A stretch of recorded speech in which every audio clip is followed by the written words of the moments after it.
మీకు తెలుసా, దక్షిణ భారతదేశంలో ఒక రహదారి ఉంది. అక్కడ ఒక బస్సు పూర్తిగా ప్రయాణికులతో కలిసి ఏ గుర్తూ లేకుండా అదృశ్యమైందట. మాయా చిత్రం ఛానల్కి స్వాగతం. ఇక్కడ ప్రతి మిస్టరీ ఒక కొత్త నిజం చెబుతుంది. అది 1971 ఊటీ గూడలూరు ఘాట్ రోడ్డు మీద ఒక రాత్రి 24 మంది ప్రయాణికులతో బయలుదేరిన ఒక ప్రైవేట్ బస్సు పొగమంచు కమ్మిన అటవిలోకి వెళ్లిపోయింది. ఆ బస్సు చివరిసారి మడత తిరిగే 36వ హెయిర్ పిన్ వద్ద కనిపించింది. ఆ తరువాత ఆ బస్సు కిందకు పడి ఉన్న గుర్తులూ లేవు, రోడ్డు మీద బ్రేక్ మార్క్సూ లేవు. విపరీతంగా వెతికినా బస్సు ట్రేస్ అవ్వలేదు.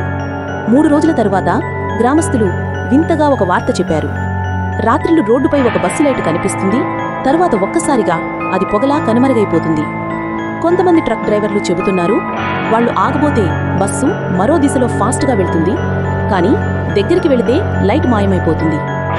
ఫారెస్ట్ ఆఫీసర్స్ ఈ కేసుని అన్ఎక్స్ప్లెయిన్డ్ డిసపియరెన్స్గా క్లోజ్ చేశారు. కానీ స్థానికుల మాట మాత్రం భయంకరం. ఆ బస్సులో చనిపోయిన వాళ్లు ఇప్పటికీ అదే రోడ్డుపై ప్రయాణం కొనసాగిస్తున్నారని. ఈ బస్సు నిజంగానే అదృశ్యమైందా, లేక రాత్రి మనకి కనిపించే మాయాభ్రమ? అది చెప్పేది ఆ ఘాట్ రోడ్ నిశ్శబ్దమే. ఇలాంటివి ఇంకా తెలుసుకోవాలా? అయితే వెంటనే సబ్స్క్రైబ్ చేసుకోండి.